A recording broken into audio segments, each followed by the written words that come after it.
Ok. Vamos iniciar nossa sexta aula, né? E a gente vai começar agora o estudo, na realidade, de propagação em meios, digamos assim, anisotrópicos, né? Tanto do ponto de vista elétrico quanto magnético, né? A gente vai ver agora, nessa aula e na próxima, como ocorre, quais são os modos de propagação no cristão anisotrópico do ponto de vista elétrico, né? Esquecendo as propriedades magnéticas. E acho que na aula 8, eu acho, a gente vai falar sobre um efeito magnético também, né? Denominado de rotação de fase, que permite a gente ter efeitos interessantes sobre o estado de polarização de um campo, né? De uma onda eletromagnética, né? Então, para tudo isso, a gente precisa de fazer uma análisezinha rápida, né, dos estados típicos de polarização de uma onda plana, né? E a gente vai falar em ondas linearmente polarizadas, circularmente polarizadas, elipticamente polarizadas, né? A gente vai falar nessa base de versores circularmente polarizados. E depois a gente vai introduzir o formalismo pela determinação de soluções em um meio anisotrópico, né? Vai falar sobre tensor permissividade e ver quais são os modos normais de propagação no cristal, certo? Essas são as referências para essa aula, né? Notas de aulas 14 e 15. Algum ajustezinho nas notas que estão lá vão ser observados nessa aula de hoje, certo? Observei algumas coisas que precisam ser ajustadas, né? O livro do Jackson, na seção 7.2, fala sobre polarização, esse tratamento de polarização elíptica que a gente fala aqui, né? Circular, linear, tem lá, tá certo? Tem também no livro do Yariv, sessões 1.4 e 1.5. No livro do Born-Wolf, né, sessões 14.1, 14.2 e 14.3. E nessas sessões também do Yariv, tem também esse tratamento de polarização e anisotropia, certo? A minha recomendação é que vocês estudem pelas notas 14 e 15, que são essas aqui, né, por essa aula, né, tá certo? E a partir daí, você quer mais, aprofundar um pouco mais, aí você tem essas referências adicionais, tá certo? Quer ver mais detalhes, vocês vão lá. E tem internet também, é claro, certo? Então, bom, vamos começar falando sobre o estado de polarização de uma onda plana, né? É interessante que a polarização do campo, por exemplo, né, do campo elétrico, né, você medindo esse estado de polarização, certo? Você, quando reflete uma onda, né, com dado estado de polarização conhecido numa superfície, você pode medir as propriedades da superfície medindo o estado de polarização da onda de saída, né? Essa técnica é muito conhecida, chamada de elipsometria, né? Ela é utilizada para medição de constantes ópticas, certo? E espessuras de filmes finos. O pessoal da microeletrônica, por exemplo, mede muito, né? Bolacha de silício com a camada de óxido, tem um elipsômetro para medir, né, qual o tamanho da camada de óxido, né, qual a propriedade do silício, se está para controle de qualidade, para você poder saber se estão de acordo com o previsto, certo? Ver se vão desempenhar corretamente, né? Esses efeitos produzidos por cristais anisotrópicos, como a gente vai ver hoje, né, começar a ver hoje, né, permite também fabricar dispositivos que alteram o estado de polarização da luz ou do campo eletromagnético que passa nesses pedaços de materiais, né? Existem fenômenos interessantes chamados de dupla refração, por exemplo, que a gente vai ver como eles surgem, tá certo? Em que você, de um objeto, você tem um cristal, passar através de um cristal anisotrópico, você rodar, você vai ver duas imagens se mexendo, e não uma só, como é tradicionalmente o caso de vidros, né, tradicionais, tá certo? Então, você vê fenômenos assim, para poder explicar, você tem que saber definir bem as propriedades anisotrópicas do meio, tá? Bom, então vamos ver a questão inicialmente, o estado de polarização de uma onda plana, como é que a gente pode caracterizar, né, e assim por diante. Bom, se você tem um campo né, geralmente uma onda plana, tá certo? Tem um campo tá certo? Que é ortogonal, né, a direção de propagação, admita que, no caso presente, o campo se propaga no sentido Z, né? Então está aqui já fatorado já o número de onda, né? E quer dizer que o campo, a onda plana, a gente sabe que o campo é sempre transversal, né? De alguma forma, tem alguma direção específica, tá certo? E a gente sempre, como esses números são complexos, né, a gente pode sempre escrever o campo como sendo... A gente está escrevendo aqui uma outra anotação também, tá certo? Para ficar simplificar, não escrever a x e a y o tempo todo, às vezes vai escrever, vai e volta, como você perguntou naquela hora, né? Mas isso aqui é a componente x do campo, está na base xy, isso aqui é a componente y, né? E cada componente tem um módulo e fase, né? Certo? Magnitudes é 1 e é 2, fases delta 1 e delta 2. E a gente pode calcular os campos físicos, né? Usando aquela tradicional método, né? Parte real de E, né? Exponencial de J ômega t, só que o E tem o menos J KZ, né? E aqui tem módulo e fase, né? Certo? Se for comparativo, vai ser I exponencial de J delta I. Então, você junta todos esses fatores complexos, calcula a parte real, né? De acordo com a nossa anotação, e você vai ter aí os campos físicos, né? Cosseno de ômega t menos KZ mais uma fase associada à componente x, mais uma fase associada à componente y. Bom, e aí você tem algumas situações, né? O primeiro tipo de polarização de onda é aquela que a gente chama de onda linearmente polarizada, né? Ou seja, se as fases são idênticas, né? Não existe defasamento, né, entre as componentes x e y. A gente está falando de um campo que está ortogonal à direção de propagação, né? Certo? A gente sempre está falando do campo nesse plano. Se as duas componentes ortogonais não têm defasamento, então eu posso extrair a razão dessas duas quantidades, né? É y sobre x, que vai cancelar, né, o cosseno com o cosseno, porque isso aqui não tem fase, tá certo? Vai ficar E2 sobre E1, e E2 sobre E1 são números, são magnitudes, né? São números reais, então isso aqui dá constante, né? Então, se a y é zero, a x é zero. Se a y é positivo, a x é positivo, e sempre com a mesma razão, tá certo? Inclusive 0 sobre 0, né? 0 sobre 0 dá 2 sobre 1, tá certo? Quando os dois passam pela origem, simultaneamente, vai dar 0 sobre 0, mas eles passam juntos, tá certo? Né? Então, é um 0 sobre 0 que tem limite, digamos assim, né? Então, aí o campo fica vibrando num plano de polarização, né? Então, se você olhar a onda longitudinalmente, o campo está sempre nesse plano fazendo isso, né? Então, você veria, eu não fiz o desenho, mas eu posso fazer aqui mais ou menos um esboço de como que seria o campo, né? Aqui, digamos que seja o plano de polarização do campo, né? Então, o campo vai estar fazendo isso, né?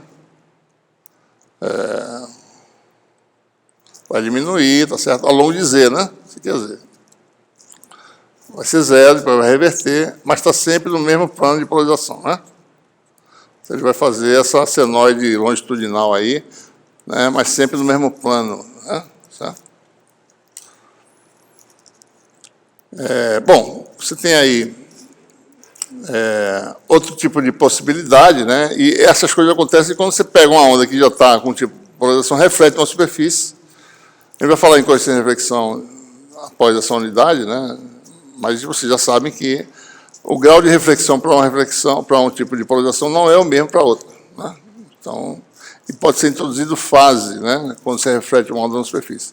Então, se você tem uma onda que tem um estado de polarização linear, por exemplo, bate numa superfície e reflete, então ela pode ter um outro tipo de estado de polarização. E uma das possibilidades é essa aqui, ó, ondas que são circularmente polarizadas. Tá? Ou seja, se a fase da componente y está π sobre 2 à frente da fase da componente x, né, a gente pode calcular, tá certo?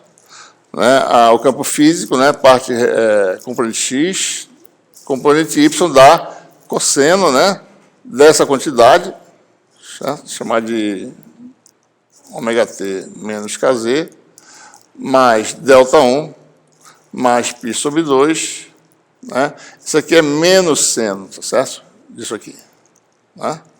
Cosseno de alguma coisa mais π sobre 2 é menos o seno disso aqui. Então, dá esse termo aqui, ou seja, você tem, então, um campo em que a componente x é cosseno, a y é menos seno, né? E o módulo de E é cosseno ao quadrado mais seno ao quadrado dá 1, né? O módulo de E é constante. Essa magnitude que é pré-definida, tá certo? Né? Bom, então, nessa situação, à medida que t aumenta, tá certo? Né? Se t aumenta, o cosseno começa a diminuir, tá certo? Esquece isso aqui, né? Imagina que você argumenta isso aqui, né? O t aumenta, né? O cosseno começa a diminuir, né? Se o t aumentar, tá certo? Porque o cosseno começa em 0, cosseno de 0 dá 1, cosseno de algo começa a aumentar, o argumento começa a ficar positivo, isso aí vai diminuir. E menos seno começa a ficar negativo. Então, a onda faz o quê? Se você olhar x e y, você vê uma onda que circula nesse sentido, com a ponta do vetor fazendo isso. Começa aqui e vai rodando. Então, você tem uma onda circularmente polarizada à direita. Ou seja, imaginando, né, que Z está apontando para mim, essa direita quer dizer isso, né? Certo? O Z está vindo na minha direção, direita quer dizer a minha direita, eu vendo o Z vindo na minha direção, né? Da mesma forma, se a fase fosse menos π sobre 2 aqui, né, aqui daria um mais, tá certo? E aí é o contrário, a onda vai fazer esse tipo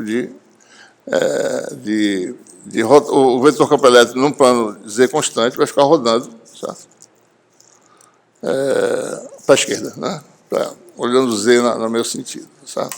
Então você teria mais ou menos essa situação aqui, certo? Circularmente polarizada à direita, né? E à esquerda. E se você olhar num determinado instante de tempo no espaço, essa figura é correta, né? Vocês estão vendo aí que a ponta do vetor, ao longo da direção Z, certo? Está terminando num cilindro de raio 1 aqui, de raio E, né? Aqui no caso, certo? Então, ela roda se Z é para cá, né? CPD é isso e CPE é isso aqui, certo? Então, se você olha em cada pedaço, em cada Z constante, você vai ter o campo numa posição diferente. Isso vai ficar girando como se fosse um parafuso, certo? Que é essa simulação que eu quis mostrar para você, mas que não está, por alguma razão, aqui nesse matemática aqui, não está muito interessante, né? Deixa eu ver esse aqui não está circular, por exemplo. Tem o cilindro está certo, mas vamos ver só, mais ou menos para ter uma ideia, né? Isso aqui é circularmente polarizada aí, no caso. Deixa eu diminuir um pouquinho a velocidade. À esquerda, né? Posso fazer com a mão, talvez melhor. À esquerda, circularmente polarizada à direita, né? Talvez se eu olhar de frente... Ó, impressionante que eu tenho uma coisa de raio 1, está dando um raio aqui, tá certo? Que é elíptico, eu não sei porquê.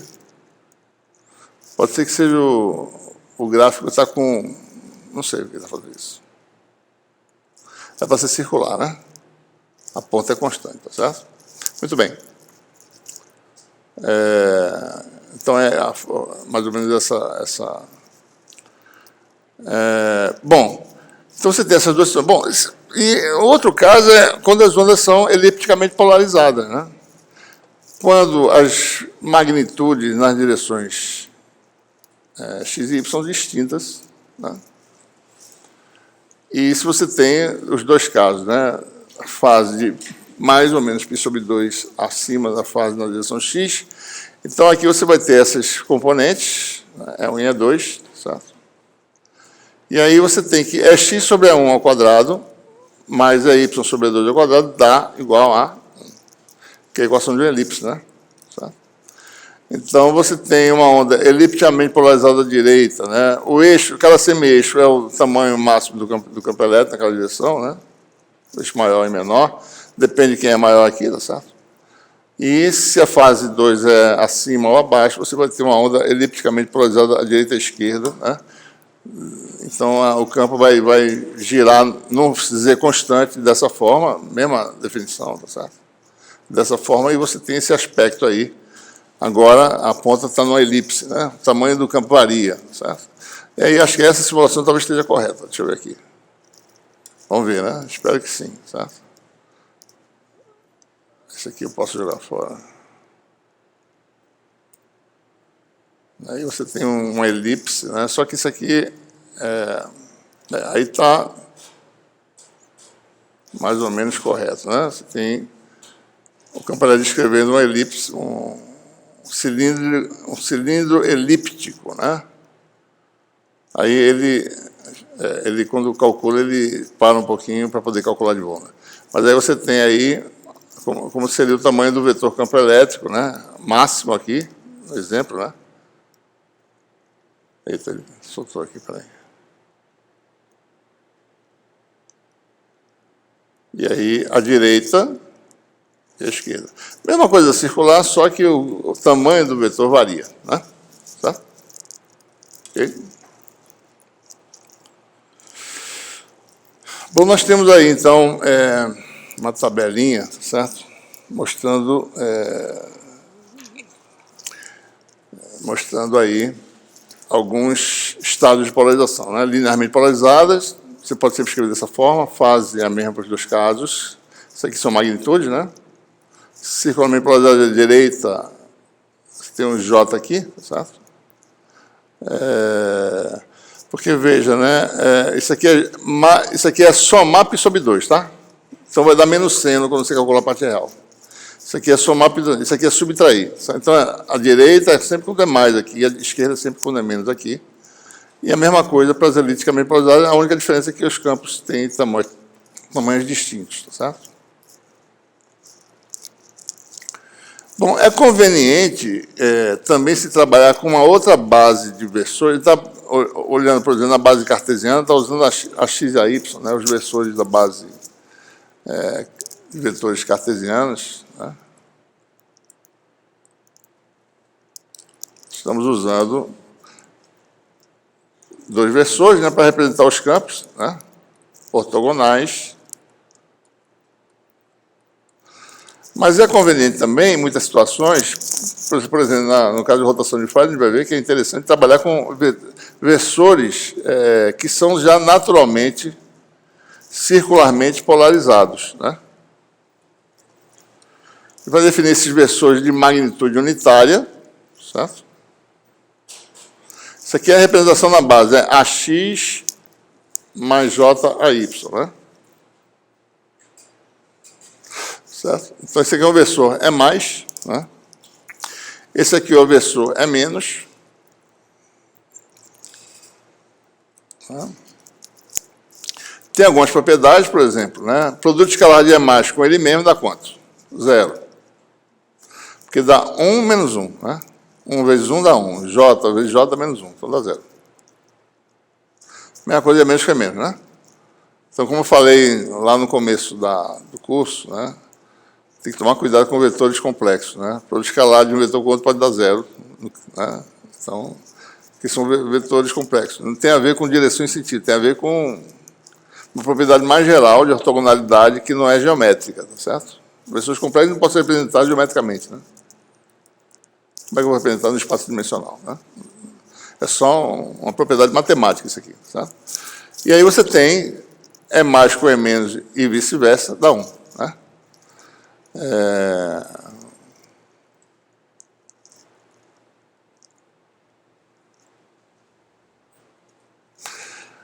E E menos é mais conjugado, né?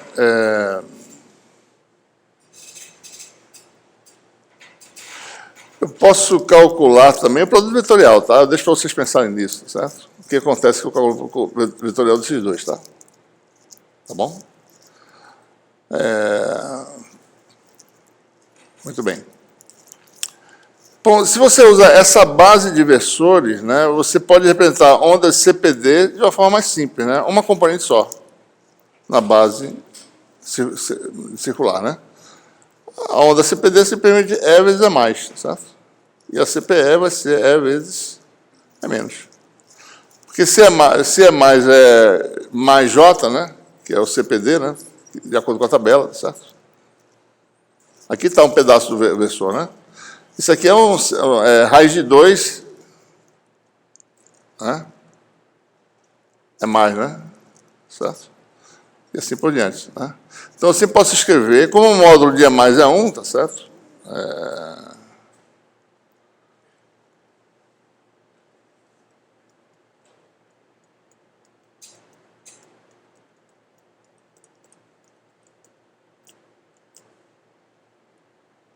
O problema é o seguinte, sabe o problema aqui, que está errado aqui? Isso aqui está errado, né? Por isso que está dando errado, né? O certo aqui... Tem um errozinho aqui na tabela, tá? Então, vamos fazer um ajuste aqui, né? Módulo de E0 ao quadrado é 1 ao quadrado mais 2 ao quadrado. O módulo de E0 aqui eu quero que seja E, então tem que botar um raiz de 2 aqui embaixo, tá? Certo? Então tem um errinho aqui, que é um erro... É apenas informal aqui, né? Então raiz de 2 aqui também, tá certo? Aqui está certo, porque o módulo de E0 ao quadrado é 1 ao quadrado mais E2 ao quadrado, né? E aqui também, certo? Ok? Então, bom, então uma onda CPD é simples de representar, por isso é conveniente. Né? Você quer trabalhar com uma circular polarizada, usa a base de versores CPD e CPE, porque é uma componente só, certo? É só saber quem é, né? A gente pode transformar da base CP para a base LP, né? Certo? Da própria definição, tá certo? É mais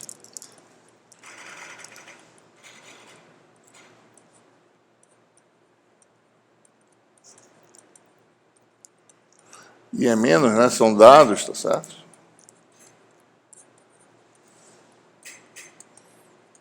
E aí eu posso inverter e calcular a x. Por exemplo, se eu somar, eu tenho a x, né?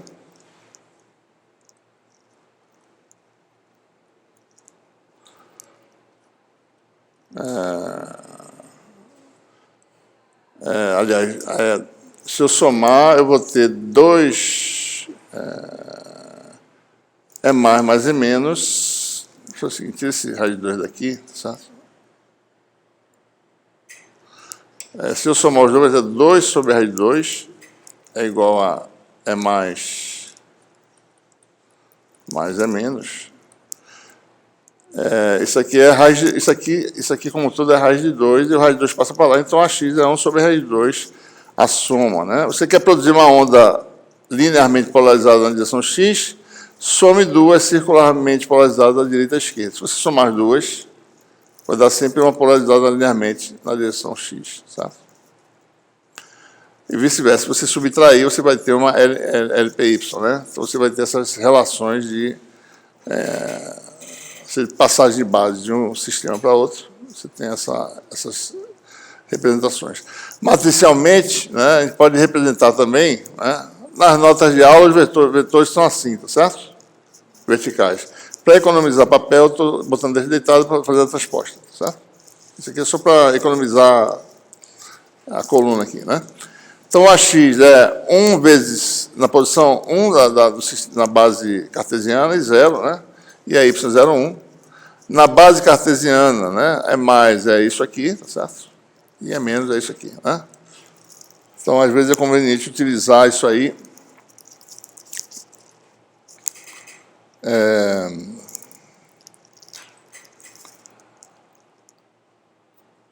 Bom, então, por exemplo, né, essa base é interessante.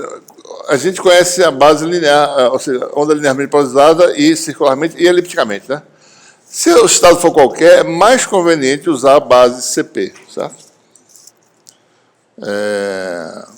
Então, veja, se eu tenho um vetor, né, expresso na base CP, ou seja, decomposto em componentes é mais e é menos, né, o que ele representa, né? Que tipo de polarização ele é, certo? Vamos reescrever isso aqui, certo? Botar o é mais em evidência, né? Você vai ficar com a razão aí que começa o ajuste que eu falei em relação à nota de aula lá, tá? Lá ele está, lá eu, né? Ele que sou eu.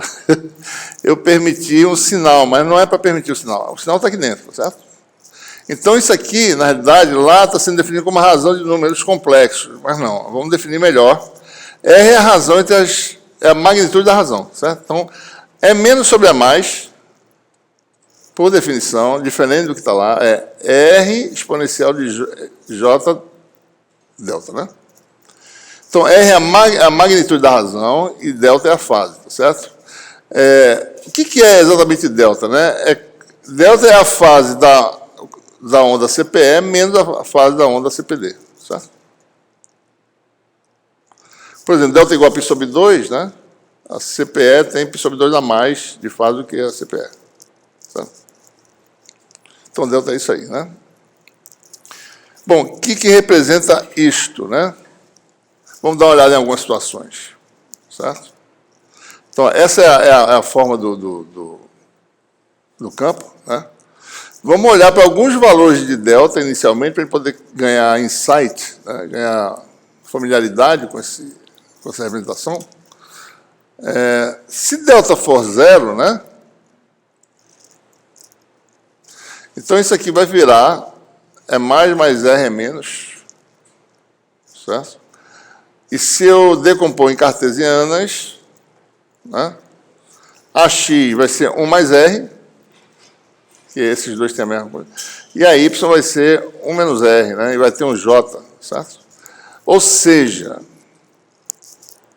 isso aqui é o quê? Uma onda, como os tamanhos são diferentes, uma onda elipticamente polarizada, né? Certo?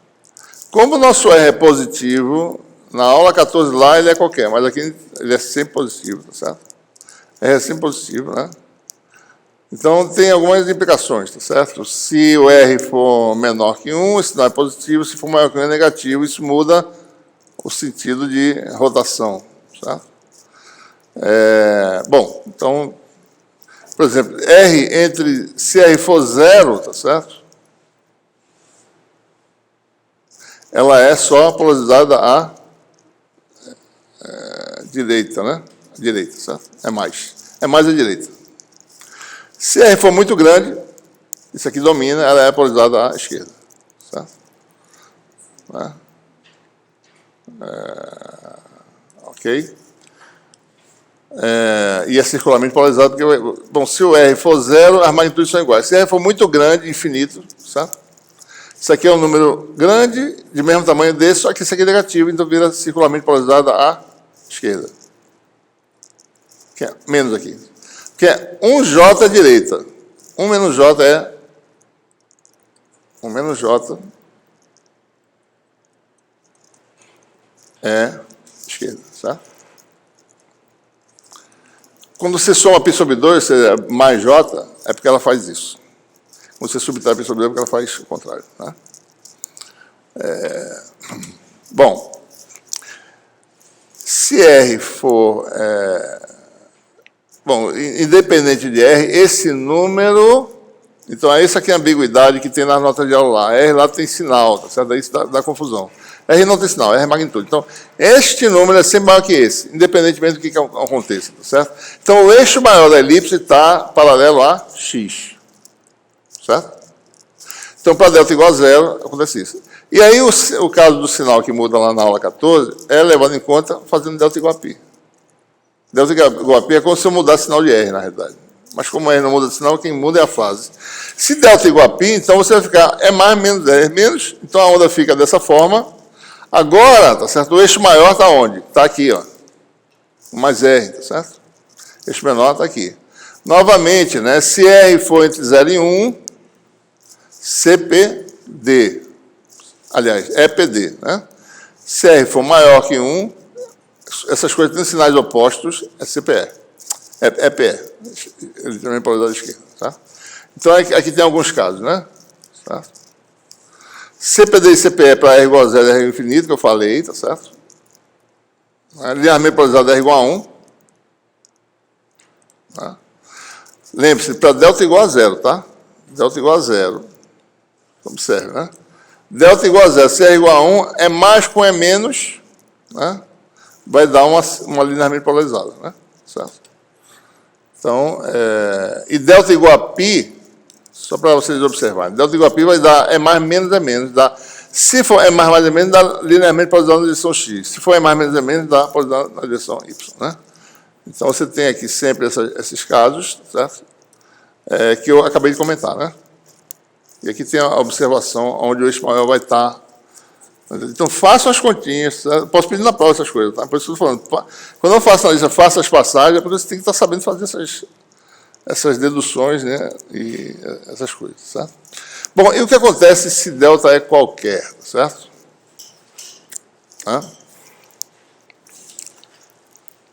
Bom, então, nesse caso, como a gente vai mostrar agora, o estado é elíptico, só que os eixos estão inclinados em relação ao sistema XY. Então, a gente viu ondas assim, né, ou assim, né? Então, nesse caso, agora vai ser assim, né, com um ângulo que depende desse delta. Certo? Como é que a gente verifica isso? Bom, vamos pegar e fazer uma transformação de eixos, né? Só para a gente ilustrar o que acontece quando você roda, para a gente poder ver essa elipse rotacional, a gente vai ter que falar em transformação de coordenadas e de versores, né? Então, eu posso mudar da base original XY, que tem os versores AX e AY, né? Para a base X', Y', que os versores são AX', Y', e ver as consequências, né? Eu posso calcular a X' é uma combinação linear de AX com AY, cada fator é a projeção, né, de AX' em cada uma dessas direções. Por exemplo, a X' tem um componente X, que é seu módulo 1. Tá? Essa figura não está muito bem feita, não. Isso aqui é para ser uma referência. Acho que está correto. De raio 1, né? Então, isso aqui é cosseno de φ AX, e a projeção na direção Y é seno de φ AY, né? A Y é a mesma coisa, cosseno desse ângulo, que é π sobre 2 menos φ, na direção AY, né? Esse aqui é φ, desculpa. É cosseno φ AY, né? E seno desse ângulo, e cosseno desse ângulo, só que é para cá, né? Por isso dá um menos. Menos seno φ AX, certo? Então, se você usa essas coisas, você pode calcular na nova base. Bom, na base antiga, né, você tem as definições dos versores circularmente polarizados. Na nova base, os versores circularmente polarizados seriam combinações lineares dos novos versores da X', Y', certo? Mesma definição, não mudou nada. Se numa base é daquele jeito, na outra base seria algo parecido, só que relacionado aos novos versores, né? E se eu calcular, ou seja, pega essa expressão, joga aqui, pega essa, joga aqui, a gente pode facilmente verificar que o versor CP, os dois, são uma transformação simples, né? Exponencial de menos ou mais Jφ, os versores CP na base original.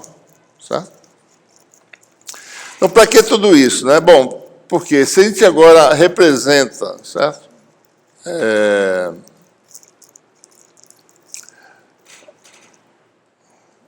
Eu não escrevi, né? Se eu represento uma onda elipticamente polarizada qualquer, na base XY, que aqui seria E+, né? Desculpe. Seria isso aqui, ó. Isso aqui. A representação do vetor na base CP do sistema XY, isso aqui seria E+ vezes E+, certo? Originalmente, né? Mais R exponencial de J delta vezes E-, certo?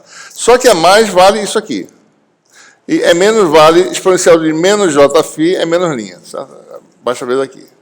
Juntando essas coisas, você fica com essa representação aqui, ó. Na nova, ou seja, no sistema rotacionado, o vetor seria escrito em termos de vetores CP dessa forma, certo? Então, se eu escolher esse ângulo, tal que isso aqui dê 0 ou π, eu vou ter coisas que eu conheço, eu vou poder identificar. Por exemplo, se eu pego o φ, ajuste tal que isso aqui dê 0, eu vou ter o quê? Uma onda caracterizada por ser elipticamente polarizada, tá certo? Na base inclinada. Então, se eu faço φ igual a delta sobre 2, né? Você fica com essa expressão aqui, ó. Então, φ daqui é fatorado já, tá? Eu fatorei daqui para cá. Então, você fica com, se eu fizer φ igual a delta sobre 2, jogo aqui. Você fica com aquela forma padrão que a gente identifica que é uma onda elíptica. Quando a onda tem esse comportamento, ela é elipticamente polarizada, com um eixo numa direção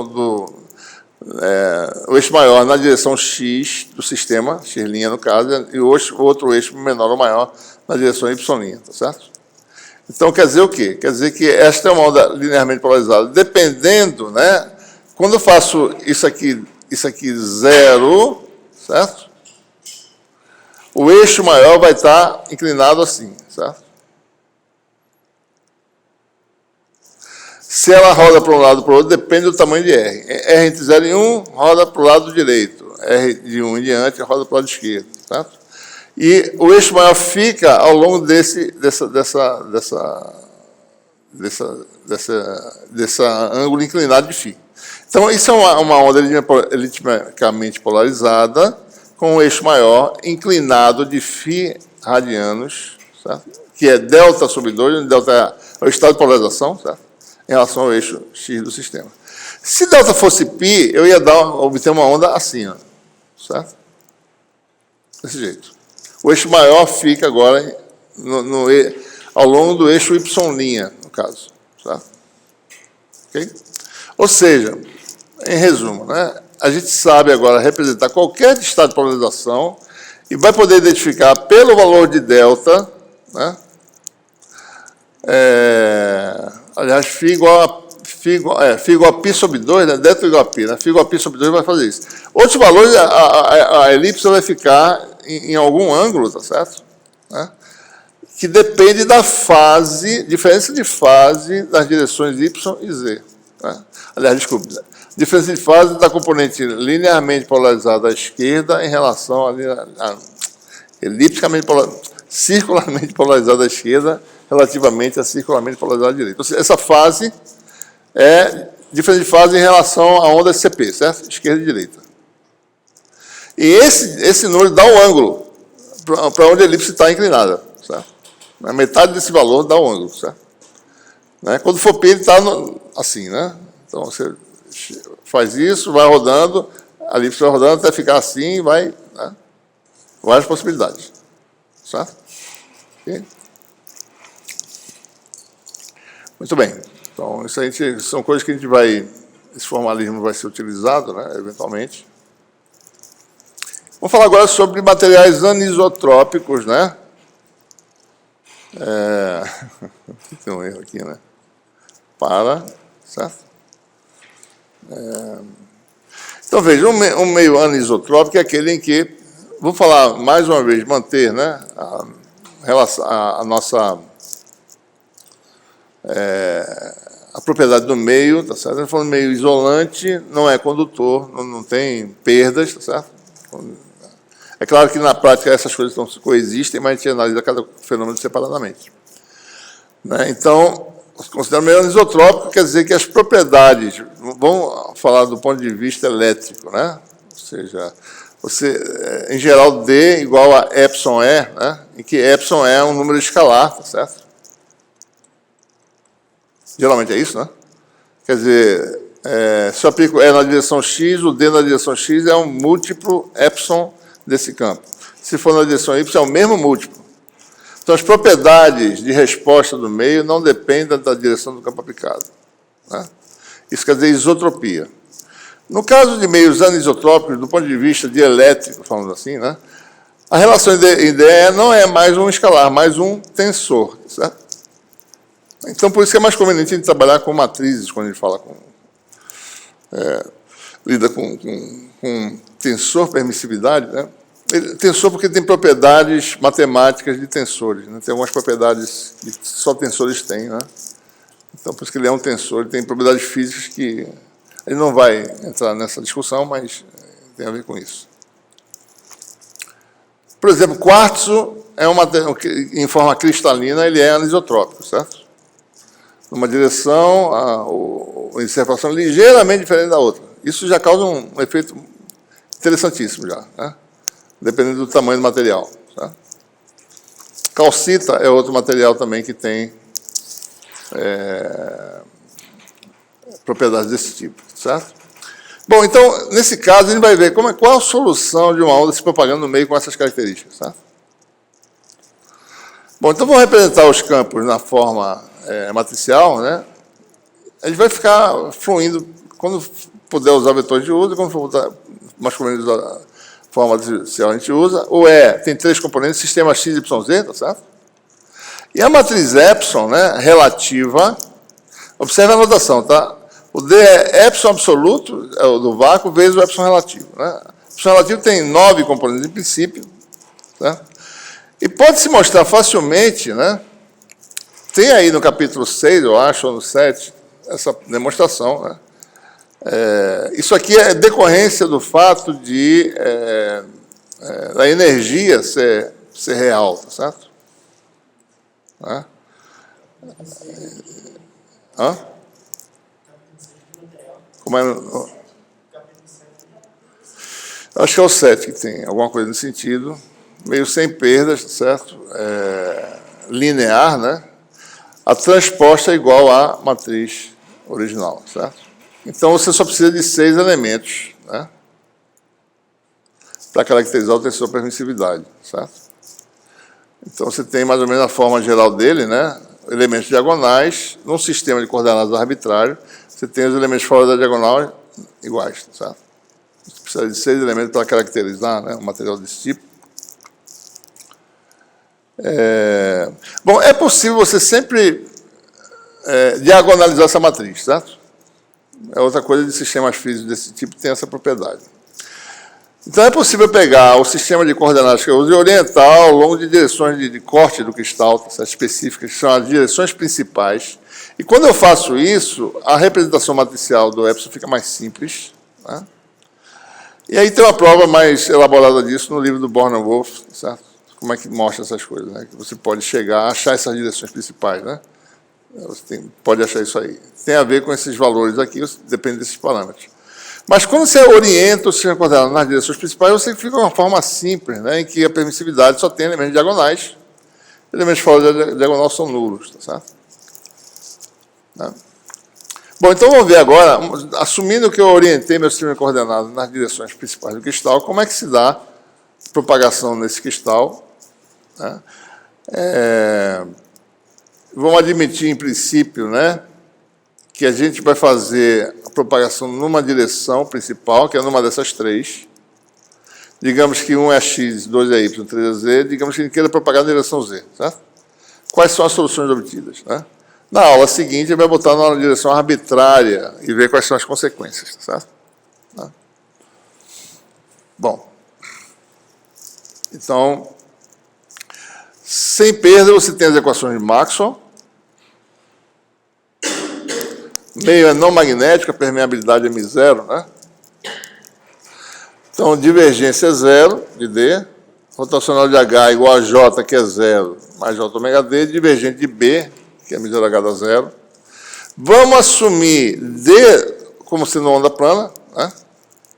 Já assumindo, porque a gente conhece, né, que soluções para alguns desses campos são ondas planas. É mais conveniente de trabalhar com D inicialmente, certo? A gente vai ver por quê, né? Bom, se eu pego o D e jogo nessa equação aqui, né, divergente de D igual a 0, como antes, né, dado D0, tá certo? Então, se prova que D0 é ortogonal a AZ, né? Essa equação é AZ, escalar D, igual a 0. Ou seja, essa forma aqui, por causa dessa equação, a onda que se propaga na direção Z, a onda propagada na direção Z, tem o vetor D que é ortogonal ao versor AZ, certo? Ao vetor de onda na direção Z. Né? Primeira propriedade, certo? Da mesma forma, se eu pegar agora, usar a relação constitutiva, D igual a epsilon é, D no plano XY, tá certo? Igual a epsilon é, que a gente não sabe as componentes, né? Se você olhar a última equação aqui, ó, vai dar 0 igual a E3AZ, epsilon 3AZ. Então, uma das equações dá é Z igual a 0, certo? Conclusão, independentemente do que aconteça aqui, tá certo? dx é epsilon 1 é x mais epsilon 2 é y, e dy aliás, dx é epsilon 1 é x, dy é epsilon 2 é y, né? Independentemente dos valores, se é 0, 0 é porque também é ortogonal à direção de propagação, certo? Ok? Então, também pode ser escrito, ou seja, então, veja como é que começou a história, né? Eu comecei com D, mostrei que D é ortogonal à direção de propagação, e da relação constitutiva tensorial, a gente prova que também é ortogonal à direção de propagação, certo? A gente não saberia isso a priori, porque está no meio isotrópico. No meio isotrópico isso é verdade, Mas no meio anisotrópico, a gente tem que ir com cautela para saber se é verdade ou não, certo? Ok? Tá? Se eu escrever para H essa solução aqui, que é esperada da equação de Helmholtz também, né? Onda plana, né? Então, qual é a conexão entre essas quantidades, né? Daí você tem a equação de Maxwell, né? Rotacional de E, se eu faço o rotacional disso, né? Igual ao rotacional de H. Rotacional de H é J ômega D, né? Então, tem aquela identidade gradiente divergente mesmo laplaciano igual a rotacional de H é associada a J ômega D. Se eu jogo aqui, tá certo? Vem para cá. Então, vai dar J como J dá 1, ômega 2 μ0 D. Certo? Então, vamos escrever isso aqui em forma matricial. Né? Aí a gente tem que tomar cuidado, certo? Vamos fazer aqui uma continha rápida, certo? O nabla vetor, né? É AX ddx mais AY ddy mais AZ ddz. E sua representação matricial é ddx, é vertical, tá? ddy na base XYZ, né? Transposto, certo? Se eu quiser calcular o laplaciano, é D2 dx2 mais D2 dy2 mais D2 dz2. Né? Então, eu tenho que fazer... o laplaciano vai ser, em termos de operação matricial, vai ser nabla T vezes nabla. Né? Que é o vetor deitado. Nabla T, na realidade, né? Isso aqui é em pé, né? Nabla é assim, pessoal. E nabla T é assim, né? Certo? Esse nabla aqui é em pé, eu tenho transversal. Ele está deitado, mas eu tenho transversal ali em pé, tá certo? Então, nabla é isso. Então, nabla T, nabla é isso vezes isso. Que dá a soma, dá um escalar, né? Dá D2 dx2 mais D2 dy2 mais D2 dz2. Todo escalar de dois vetores, né? Por exemplo, né? Vai ser o quê? E transposto em forma matricial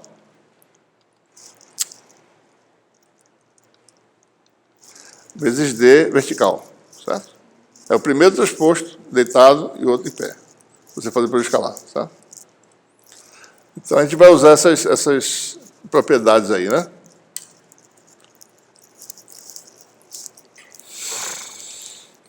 Então, você tem aí também, ó, aplicação de...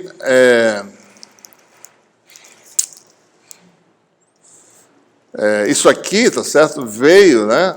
Isso aqui é gradiente do divergente, né? De E, tá certo?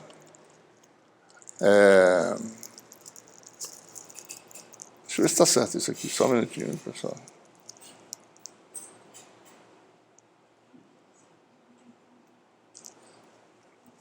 Deixa eu ver se está certo.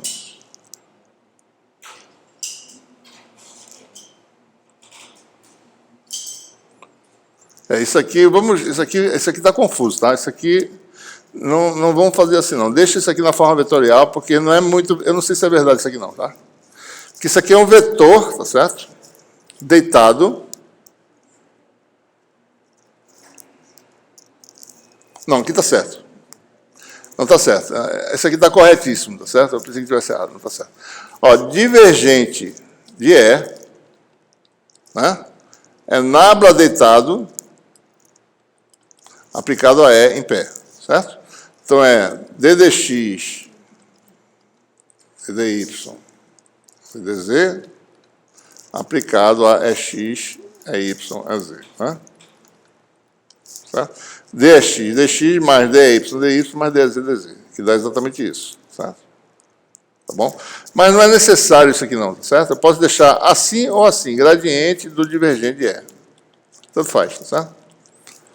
Aqui é o laplaciano de E. Laplaciano é um operador escalar, é um vetor, tá certo? Então é laplaciano na direção x, mais laplaciano na direção y, e laplaciano na direção z. Isso aqui, laplaciano de E, dá isso aqui, ó, laplaciano de EX, laplaciano de EY, laplaciano de EZ. Né? Dá isso aqui, certo? É um vetor, né? E do lado direito ficou D, né? Isto aqui, certo? D igual a ε0E, tá certo? Joga aqui, ó. ε0, εE, e vem para cá, vai ficar ômega 2 μ0 ε0, que dá K0 ao quadrado, número de ônus no vácuo, e o tensor permissividade relativa aparece aqui, certo? Resta saber quem é divergente de E, né? Ora, se é ortogonal à propagação na direção Z, é fácil verificar que isso aqui vai dar, no fundo, o produto escalar de AZ com E, que dá 0. Então, a equação que a gente obtém, no meio anisotrópico, é uma equação idêntica de Helmholtz, com a única diferença que isso aqui é uma matriz. É muito parecida, né? Certo? Lá era K0, epsilon relativo. Agora apareceu um tensor aqui, permissividade. Né? Então, se eu calcular o laplaciano de E, é dado por isso aqui, certo? Né? O laplaciano de cada componente, se eu calcular, né? Isso aqui vai dar, laplaciano de E, por sua vez, vai dar menos N2 K0 ao quadrado vezes 0. Ou em forma matricial, laplaciano da matriz E vai dar menos N2, porque menos que é menos J ao quadrado, tá? Vai dar menos N2 K0 ao quadrado Ou, se você quiser, menos N2 K0 ao quadrado, matriz de identidade 2 por 2 vezes 0. Tá?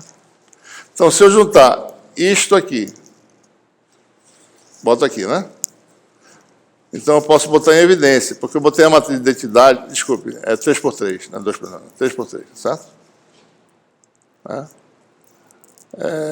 Então, aparece aqui a matriz de identidade, N2I menos epsilon vezes E0 igual a 0. Essa é a equação que a gente obtém. Tá?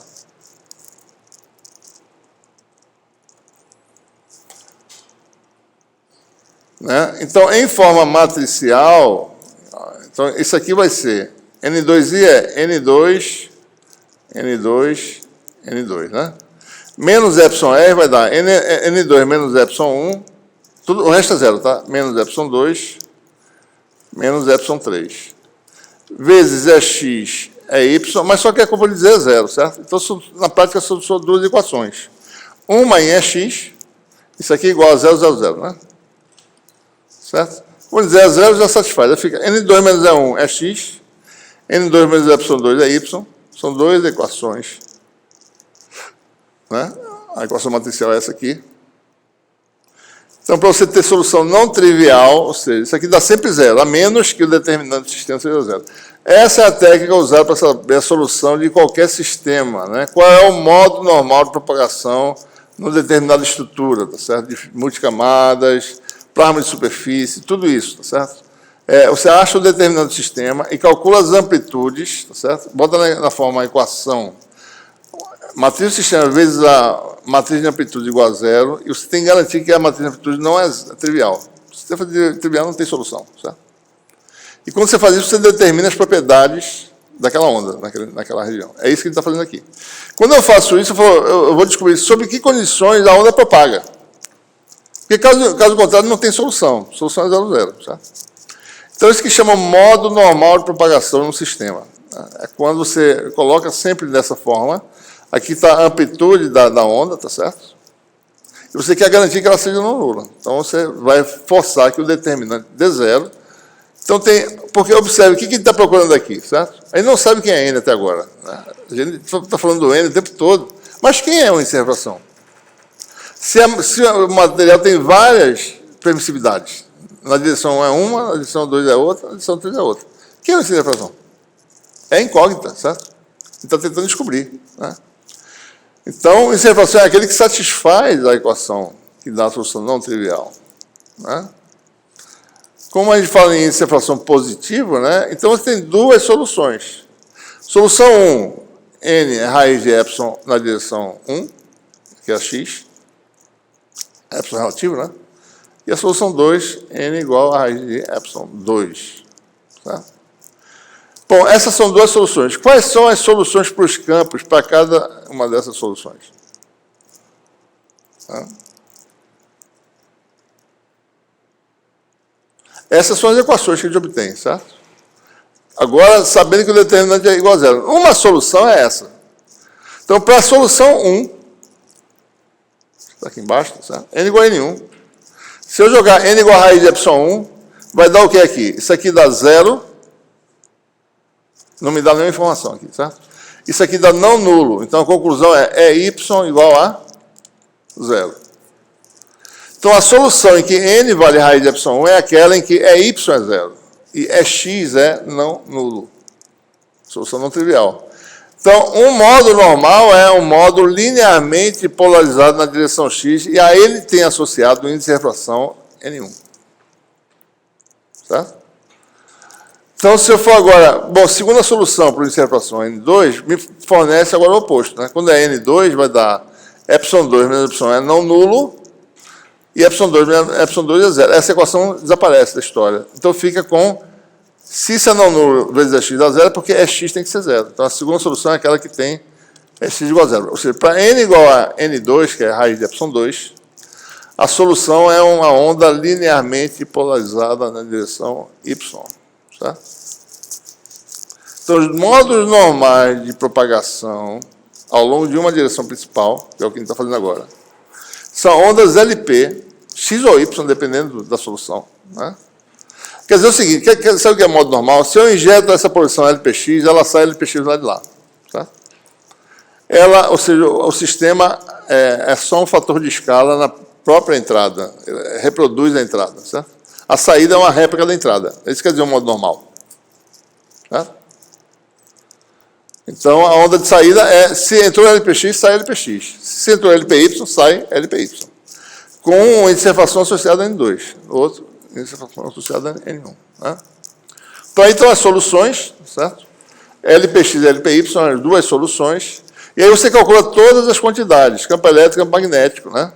Ó, a impedância de onda para LPX é Z0 sobre N1, certo? Para LPY é Z0 sobre N2. Tá? Certo? E a fase é uma bem diferente da fase para outra onda. Cada onda tem a sua fase diferente. Se eu injetar LPX, ela vai ter um fator de fase que vai ser diferente se eu injetar LPY. Certo? Então, modos normais são isso, são bem característicos. O índice de refração é bem definido para cada modo. Se for na direção x é N1, se for na direção y é N2. Tá? E essa é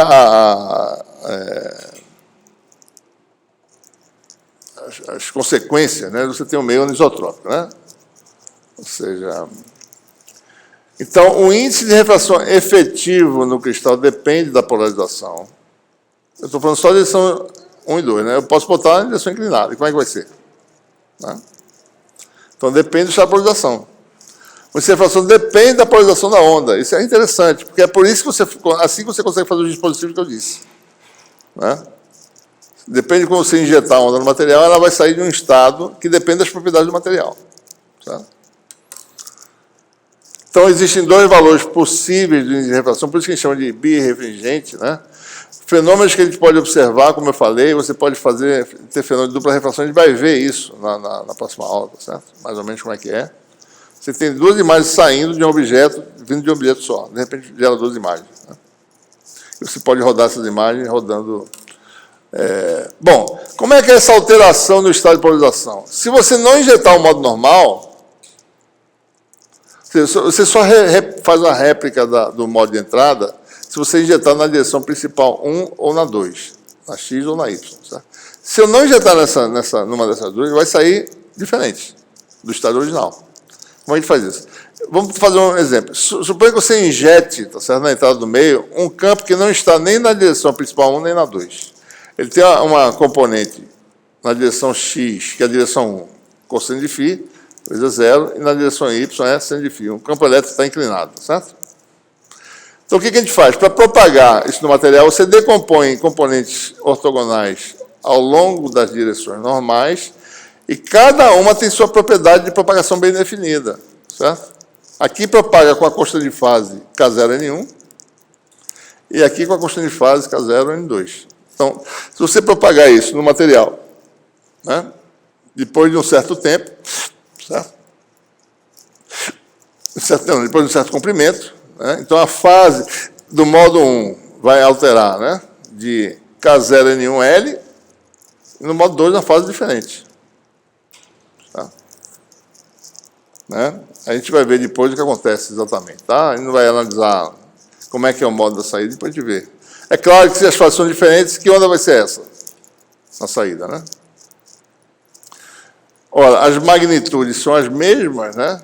E as fases são diferentes. Vai ser uma onda o quê?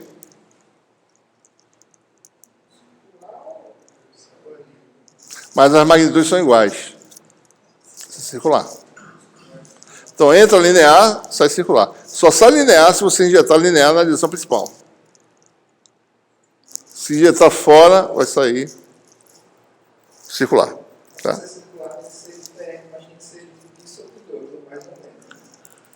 Tem que ser π sobre 2, é verdade, está certo. Pode ser que não seja circular. Deixa eu ver aqui uma coisa.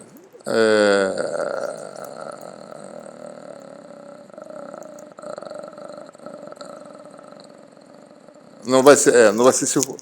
Aí vai ser o que exatamente? Ah, se a fase é diferente, né?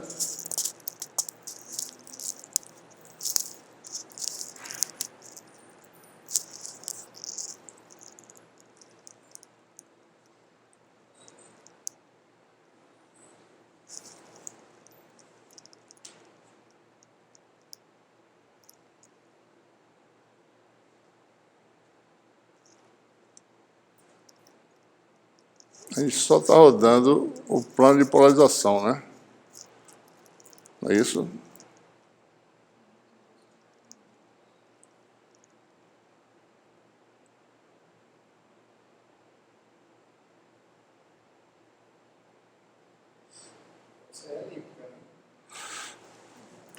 Pode ser porque tem a mesma magnitude, né?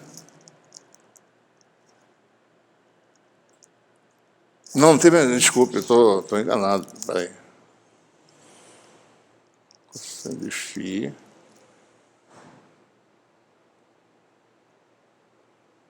Deixa eu fazer a conta aqui rapidinho, peraí. Vamos ver o que vai sair, não, já que a gente está discutindo. Né? Então, na saída vai ser E0, cosseno de φ, exponencial de menos J, vou chamar de delta1, tá certo? A fase vai ser um valor aqui qualquer, tá certo? Deixa isso. Menos J delta 1, fazer assim, e na direção Y vai ser 0 cosseno de φ, menos J delta 2, né? Então, módulo de E ao quadrado é igual a E0 ao quadrado, E vezes E conjugado, né? Então, vai dar E0 ao quadrado cosseno ao quadrado de φ,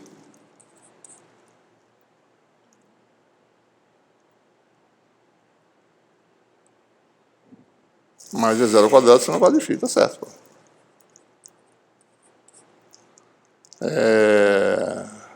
Módulo é constante, né?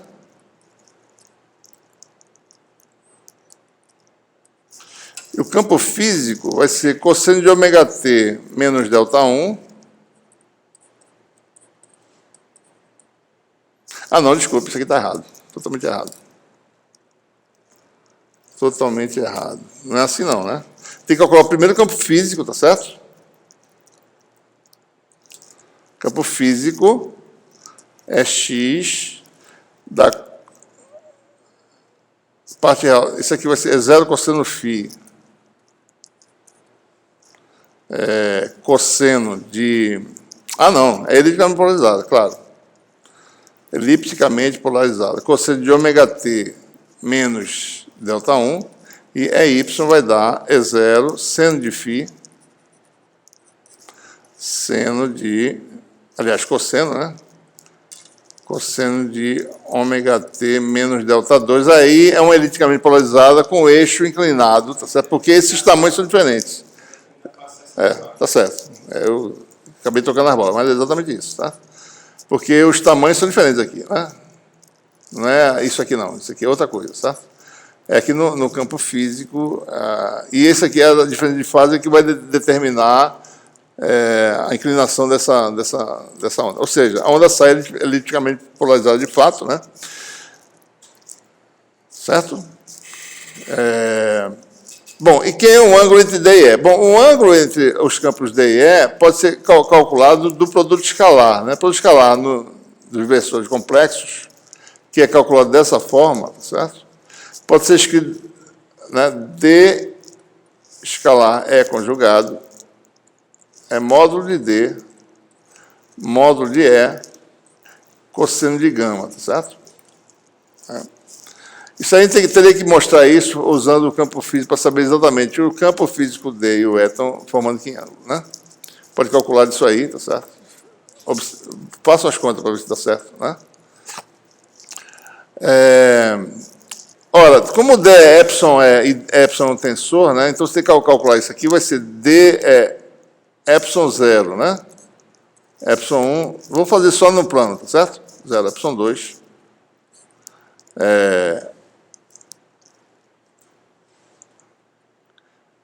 Vezes E conjugado, né? Fazer assim, né? Não é nem assim que faz, é assim. É 1, é 2, é x, é y, né? Isso aqui vai dar um vetor que é epsilon 0, epsilon 1 é x, né? Epsilon 2 é y, vezes o E conjugado, que é x conjugado, é y conjugado. Então, a gente calcula isso aqui, vai dar x ao quadrado e y ao quadrado, vai dar epsilon 1 e epsilon 2, tá certo? Epsilon 1 é x ao quadrado, mais epsilon 2 é y ao quadrado, né? E como esses x e y são cosseno de φ, seno de φ, daí aparece esse fator em cima, tá certo? Né? X ao quadrado é 0 ao quadrado, cosseno ao quadrado, né? E y ao quadrado vai ser 0 ao quadrado, seno ao quadrado, é 0, vai ficar em evidência, e aqui embaixo vai cancelar. Bom, fazendo as continhas, vai dar esse resultado aí, tá certo? Então, o ângulo entre D e E não é 0, eles não são colineares, como não deveria ser, né? D e E formam um ângulo, tá certo? Né? Que pode ser obtido, que depende do ângulo do campo de entrada em relação ao eixo principal x, né? Tá? E essa onda vai ser, você vai ter paralelos, né? Se φ for um múltiplo de π sobre 2, por exemplo, π sobre 2 dá 0 aqui, dá, isso aqui vai embora, né? Então, o cosseno de gama vai dar um número que é epsilon 2 sobre epsilon 2 que dá 1, né? Gama igual, cosseno de gama igual a 1 dá 0, né? Ou 2π, tá certo? Então, colinear. Se for π, por exemplo, né? Esse aqui dá 0, vai dar epsilon 1 vezes 1 sobre raiz de epsilon ao quadrado, que é epsilon dá 1 de novo. Então, os D e E são colineares. Fora esses casos, tá certo? Aí você vai ter a polarização elíptica, né? Com o eixo que depende da diferença de fase, tá certo? Ok? Então, seria mais ou menos essa a relação entre os vetores, né? Na próxima aula, a gente vai continuar com esse tema, analisando a propagação numa direção diferente da principal, tá? Direção oblíqua, né? E vai ver como é que fica o fluxo de potência, né? A gente vai ver que coisas interessantes acontecem, né? A potência flui no sentido, tá certo? E o vetor de onda aponta em outro sentido. Então, tem umas coisas... a dupla refração vem dessas características que a gente vai analisar, certo? Ok, pessoal? Alguma pergunta?